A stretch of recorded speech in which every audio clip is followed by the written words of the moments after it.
Kumusta mga ka-amiga?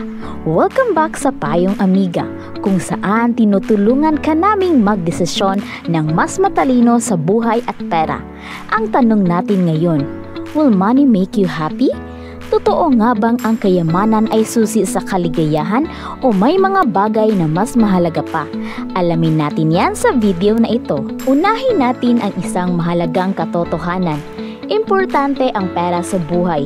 Hindi natin pwedeng sabihin na hindi mahalaga ang pera kasi sa realidad, kailangan natin ito para sa pagkain, tirahan, edukasyon, gamot at pangangalaga sa kalusugan. At syempre, para matustusan ang ating pangangailangan at pangarap. Pero, sapat na ba ang pera para sa tunay na kaligayahan? Ayon sa mga pag-aaral, may limitasyon ang epekto ng pera sa kaligayahan.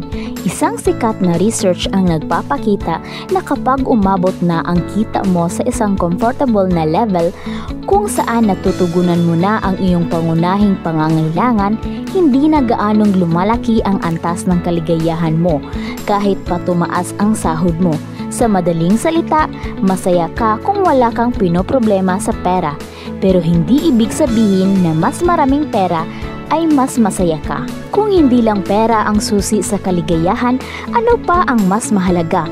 Narito ang ilang bagay na ayon sa psychology mas nagdadala ng tunay na happiness. Malusog na relasyon.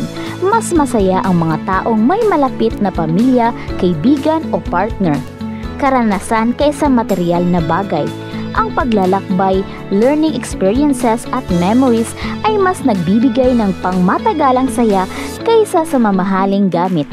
Pagtulong sa iba, nakakabigay ng fulfillment ang pagiging mapagbigay at pagtulong sa kapwa. Kalusugan, ano ang silbi ng pera kung hindi ka malusog at hindi mo ito mai-enjoy?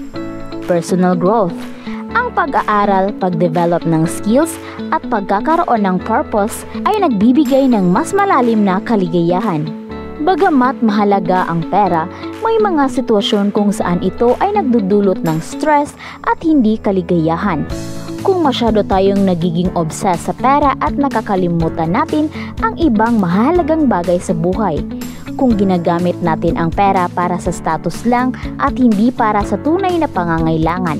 Kung nagiging dahilan ito ng away at hindi pagkakaunawaan sa pamilya at kaibigan. Kung ang kayamanan ay hindi nanggaling sa mabuting paraan at may kasamang guilt o stress. Ang pera ay isang tool lamang. Narito ang ilang paraan upang gamitin ito ng tama upang marating ang tunay na kasiyahan. Gamitin ito upang magkaroon ng financial security. Mag-ipon para sa emergency fund at investments para hindi maging alalahanin ang pera sa hinaharap. Gumastos para sa experiences at hindi lang sa bagay. Mas tatagal ang saya mula sa karanasan kaysa sa material na gamit. Maging mapagbigay, i-share ang blessing sa iba dahil masarap sa pakiramdam ang makatulong. Invest sa iyong sarili. Mag-aral, mag-develop ng skills at hanapin ang iyong passion. Balansehin ang trabaho at personal na buhay. Huwag hayaang ang paghahabol ng pera ang maging sentro ng buhay mo. So money will make you happy? Oo at hindi. Oo, dahil kailangan natin ito para mabuhay ng maayos. Pero hindi, kung ito lang ang nakikita nating basihan ng tunay na kasiyahan. Ang tunay na kaligayahan ay nanggagaling sa tamang paggamit ng pera, pagmamahal sa pamilya at kaibigan, personal growth, at pagbibigay ng kahulugan sa buhay natin. Kung nagustuhan mo ang video na ito, huwag kalimutang i-like, i-share at mag-subscribe sa Payong Amiga para sa iba pang makabuluhang usapang pera at buhay. Salamat sa panonood mga ka-amiga, hanggang sa susunod!